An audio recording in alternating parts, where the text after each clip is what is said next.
किशन सोनपुर गांव में एक छोटा सा ढाबा चलाता था। इस काम में उसकी पत्नी कमला भी पूरा साथ देती थी। कमला और किशन दोनों मिलकर सुबह से शाम तक अपने ढाबे पर काम करते और जो पैसे बचते उनसे अगले दिन का सामान खरीदते और बाकी से घर का गुजारा करते। ऐसे ही दिन बीत रहे थे। गर्मियां आने वाली थी। गांव के पास जो और दूसरे बड़े ढाबे और होटल थे, उन सब ने अपने ढाबे और होटल में बढ़िया एयर कंडीशनर लगवा दिए थे ताकि गर्मियों में भी ग्राहकों की भीड़ लगी रहे। इस कारण अब किशन के ढाबे पर ग्राहकों ने आना बंद कर दिया। अब ज्यादातर ग्राहक दूसरे ढाबों में ही जाकर खाना खाने लगे। इस कारण किशन की आमदनी बिल्कुल ना के बराबर हो गई। कमला, अब तो ढाबे पर ग्राहकों की भीड़ लगनी बंद हो गई है।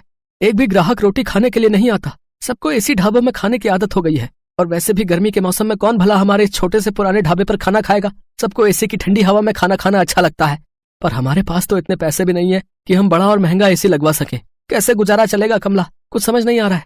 इसी बात को लेकर तो मुझे भी चिंता हो रही है। ग्राहक नहीं आते तो खाना भी रोजाना का खराब हो रहा है। हमारा तो बहुत नुकसान हो जाएगा। अब तो थोड़े से ही पैसे बचे हैं जिनसे सिर्फ एक दाल और रोटी बना सकते हैं। उसके अलावा हम कुछ नहीं बना सकते।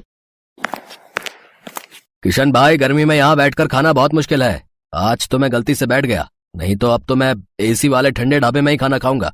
वहाँ थोड़े पैसे ज्यादा होते हैं पर आराम से खाना तो खा लेते हैं। लाओ, कितने पैसे हो गए? 50 रुपए। ये लो, और इस ढाबे का कुछ करो और साथ में एसी ढाबा करो इसे, नहीं तो कोई खाना खाने नहीं आएगा।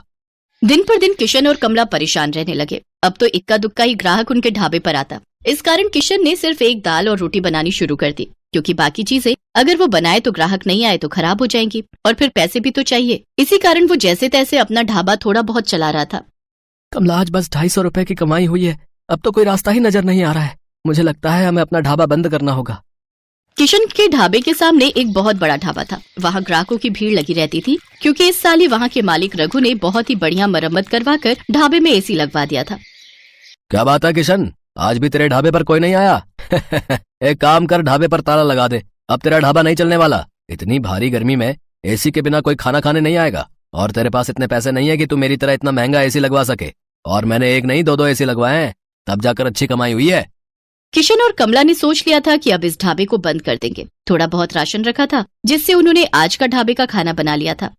कमला, ये दाल और रोटी जो बनाई है बस आज की बेच लेते हैं, कल से ताला लगा ही देंगे। कोई फायदा दिखाई नहीं दे रहा है।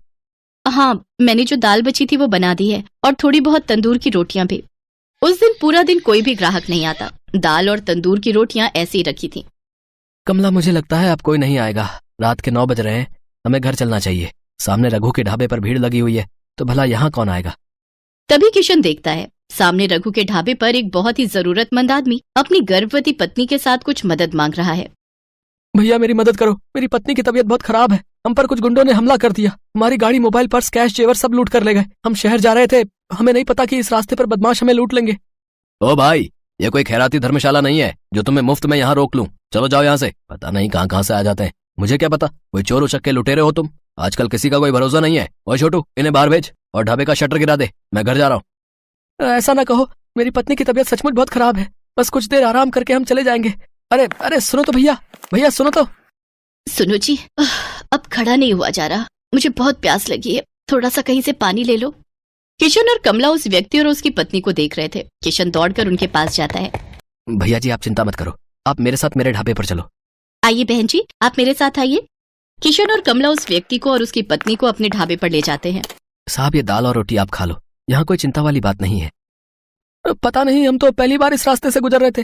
जंगल का रास्ता था और पता ही नहीं चला कि कब इन बदमाशों ने हमारी गाड़ी को रोक लिया। किसी तरह से उनसे रहम की भीख मांगकर मैं अपनी पत्नी को सुरक्षित बचा कर लाया। मुझे धन दौलत की कोई कमी नहीं है। बस मैं तो कुछ देर आराम करने के लिए वहाँ सामने के ढाबे से मदद मांग रहा था, पर उन्होंने तो मेरी बात पूरी सुने बिना ही मुझे मना कर दिया। मैं अगर आज कुछ देर वहाँ रुकता तो अगले दिन अपने नौकर के हाथ पैसे भिजवा देता।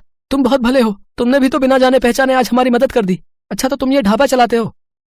साहब, चलाता तो हूँ, पर आज मेरा इस ढाबे पर आखिरी दिन था। मैं इस ढाबे को बंद कर रहा था।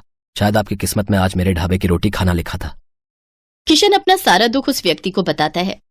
चिंता मत करो भाई, अब तुम्हें इस ढाबे को बंद नहीं करना पड़ेगा। मेरा नाम वीरेंद्र सिंह है। मैं शहर का जाना माना व्यापारी हूँ। मेरे पास भगवान का दिया सब कुछ है। बस एक औलाद की कमी थी, वो भी भगवान ने हमारी झोली में खुशियां देकर पूरी कर दी। आज मेरी पत्नी की तुमने बहुत मदद की है। अब उसकी तबीयत में भी सुधार है और हम पति पत्नी सुरक्षित घर पहुंच जाएंगे। इससे बड़ी और क्या बात होगी? सुषमा, अब तुम्हें कैसा लग रहा है? मैं बिल्कुल ठीक हूँ जी। कमला ने मेरी बहुत देखभाल की है। अब मुझे बिल्कुल ठीक लग रहा है। अब मैं सफर कर सकती हूँ।